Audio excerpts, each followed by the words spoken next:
بسم اللہ الرحمن الرحیم۔ السلام علیکم ورحمۃ اللہ وبرکاتہ۔ لاکھوں کروڑوں درود نبی کریم علیہ الصلاۃ والسلام اور ان کی آل پہ۔ میں آپ کی میزبان مسز ارسلان فلک اپنے یوٹیوب چینل نگاہ مصطفیٰ صلی اللہ علیہ وآلہ وسلم پہ۔ رمضان المبارک کا آخری تیسرا عشرہ جہنم سے نجات کا عشرہ ہے۔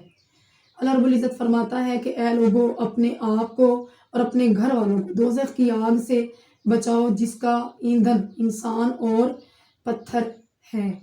ہم سب لوگوں کی کامیابی کا دار و مدار اس بات پر ہے کہ ہم یوم حساب کے بعد عذاب دوزخ سے وہ ہم بچ جائیں۔ اب انسان کا دوزخ میں جانے کا سبب یہ ہوتا ہے کہ وہ کتاب و سنت کی پیروی نہیں کرتا اور اللہ رب العزت کو ناراض کر دیتا ہے، تو اسے اس سبب دوزخ میں ڈال دیا جاتا ہے۔ گناہوں سے بچنے کا واحد طریقہ وہ یہ کہ اللہ کیا فرماتا ہے کہ اے لوگوں، نیکیوں میں کثرت کرو اور فرضی عبادت میں بجا آوری کرو۔ اب فرضی عبادت جتنی بھی ہیں ان میں روزہ واحد وہ ذریعہ ہے جو دوزخ سے نجات کا ذریعہ ہے۔ اللہ رب العزت ہمیں جو رمضان المبارک کے چند روزے رہ چکے ہیں اس میں زیادہ سے زیادہ رحمتیں لوٹنے کی رب توفیق عطا فرمائے اور اپنے گناہوں کی معافی مانگنے کی رب ہمیں توفیق دے۔ تیسرے عشرے کی دعا، اللہم اجرنا من النار۔ اب اس تیسرے عشرے میں اللہ رب العزت نے لیلۃ القدر کو رکھ دیا اور نبی علیہ الصلوۃ والسلام کیا فرماتے ہیں صحیح حدیث میں کہ وہ کوئی رات مخصوص نہیں، یعنی 5 راتوں میں لیلۃ القدر کی رات کو تلاش کرو۔ ایک رات تو ہوگی لیلۃ القدر کی اور باقی 4 راتوں کی عبادت کا ثواب ہمیں مفت میں حاصل ہو جائے گا۔ اسی وجہ سے اللہ رب العزت نے اس رات کو لوگوں سے پوشیدہ رکھا۔ اگر وہ رات بتا دی جاتی جیسے کہ ملک بھر میں 27ویں رات کو ذوق شوق سے منایا جاتا ہے کہ یہی لیلۃ القدر کی رات ہے، حالانکہ ایسی بات نہیں۔ نبی علیہ الصلوۃ والسلام نے صحیح حدیث میں فرمایا کہ اس رات کو رب نے ان 5 یعنی طاق راتوں میں رکھ دیا۔ حضرت ابی بن کعب قسم کھایا کرتے تھے، یعنی نبی پاک نے تو یہ فرمایا نا کہ اس رات کو میں نے اللہ نے پوشیدہ رکھ دیا اور اس رات کو آپ 5 راتوں میں طاق راتوں میں تلاش کرو، راتوں کو عبادت کرو۔ حضرت ابی بن کعب قسم کھایا کرتے تھے، وہ کہتے تھے کہ میں قسم کھاتا ہوں کہ اللہ رب العزت نے اس رات کو 27ویں کی رات میں رکھا ہے۔ حضرت باجزید بسطامی فرمایا کرتے تھے کہ میں نے اپنی زندگی میں 2 بار لیلۃ القدر کو پایا اور دونوں بار ہی میں نے 27ویں کی رات میں پایا ہے۔ اللہ رب العزت ہمیں جو بھی وہ رات ہو ان طاق راتوں میں 5 راتوں میں اللہ رب العزت ہمیں اپنی رحمتیں لوٹنے کی توفیق عطا فرمائے، کیونکہ رب کی رحمتیں اپنا بازو پھیلائے انسانوں کو پکار رہی ہوتی ہیں کہ ہے کوئی مجھ سے مانگنے والا، آئے وہ مانگے مجھ سے تو میں اسے عطا کروں گا۔ 4 لوگ ایسے ہیں جن کی اس رات میں بھی بخشش نہیں ہوگی۔ سب سے پہلا وہ جو شراب پینے والا، دوسرا والدین کا نافرمان اور تیسرا خون کے رشتوں سے تعلق توڑنے والا، یعنی رشتہ داروں سے تعلق توڑنے والا۔ چوتھے نمبر پہ وہ انسان جو سخت دشمنی رکھنے والا ہوگا۔ اب سخت دشمنی رکھنے والا، اس کی وضاحت کیا کہ مومن کے ساتھ 3 دن سے زیادہ ناراض نہیں رہ سکتا، تو جو 3 دن سے زیادہ ناراض رہتا ہے وہ سخت دشمنی رکھنے والا ہے۔ اس رات میں آسمان سے روح الامین اترتے ہیں فرشتوں کے جرمٹ میں، اور جو اہل ایمان قیام میں ہوتے ہیں، قعود میں ہوتے ہیں یا ذکر الہی میں مصروف ہوتے ہیں تو وہ ان ایمان والوں کے ساتھ مصافحہ کرتے ہیں۔ ایسی برکت والی راتیں آتی ہیں اور ہم ان کو لاپرواہی میں گزار دیتے ہیں۔ ایک وقت ایسا آئے گا کہ یہ برکتوں والی راتیں تو آئیں گی لیکن ہم ان میں نہ ہوں گے۔ اسی لیے ان رحمتوں والی راتوں میں اتنا کچھ اپنے لیے حاصل کر لیں کہ ہم قبر میں بھی چلے جائیں ان راتوں کا جو نور ہوگا اس کی وجہ سے، تاکہ ہم اپنی قبروں کو بھی روشن کر سکیں۔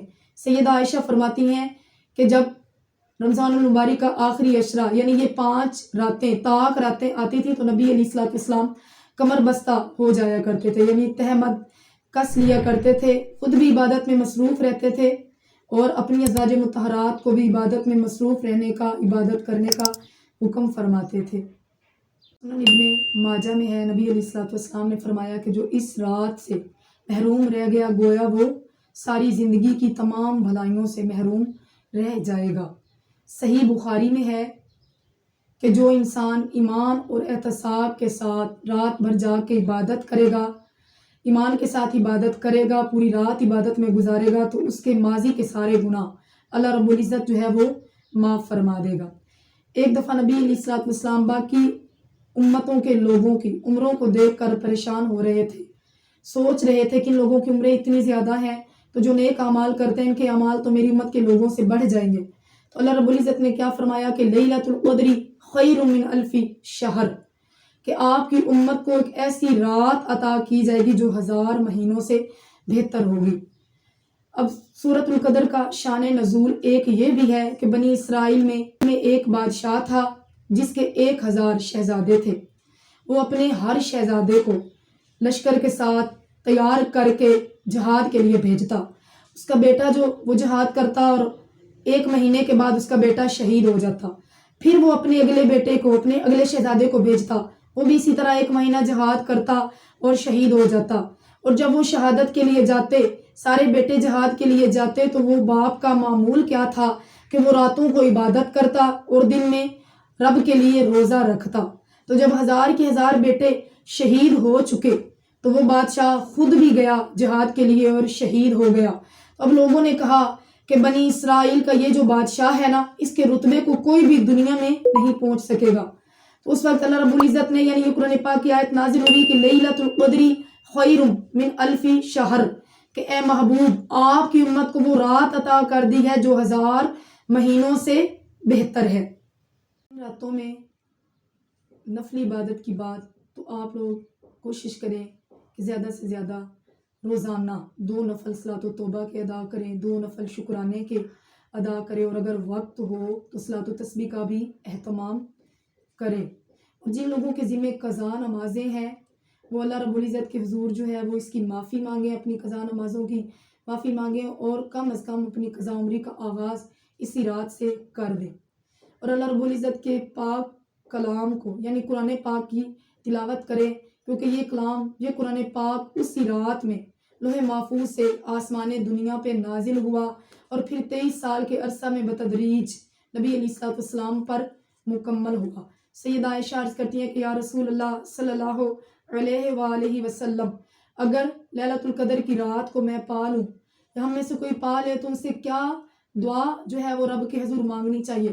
تو نبی علیہ الصلوۃ والسلام نے فرمایا کہ عائشہ، اللہم انک عفو تحب العفو فاعف عنی، کہ اے میرے مولا تو معاف کرنے والا ہے اور معاف کرنے والے کو پسند فرماتا ہے، تو میرے معاملات سے بھی درگزر فرما۔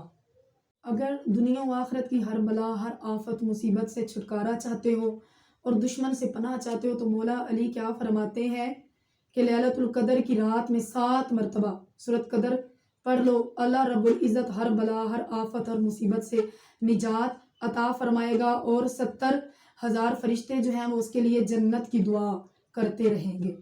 رمضان المبارک کے ان دنوں میں ان پاک راتوں میں 1 روپیہ خیرات کریں، اور اگر وہی رات لیلۃ القدر کی رات ہوگی تو وہ 1 روپے کی جو خیرات ہے وہ ایسے ہو جائے گی جیسے کہ 48 سال تک انسان نے خیرات جو ہے وہ دی ہو۔ اور اس رات میں 2 رکعت نماز نفل ادا کریں، تو اگر وہ رات لیلۃ القدر کی رات ہوگی تو وہ عبادت ایسے ہو جائے گی جیسے 48 سال کی عبادت کی ہو، اور ہر رات میں 3 بار سورہ اخلاص پڑھیں۔ اگر وہی رات لیلۃ القدر کی رات ہوگی تو وہ عبادت ایسے ہو جائے گی جیسے 48 سال روز ایک ایک قرآن پاک انسان نے مکمل کیا ہو۔ جو کچھ میں نے بولا آپ سب نے سنا، اللہ تعالیٰ مجھے اور آپ کو اس کے عمل کرنے کی توفیق عطا فرمائے۔ وما علینا الا البلاغ المبین۔ السلام علیکم ورحمۃ اللہ وبرکاتہ۔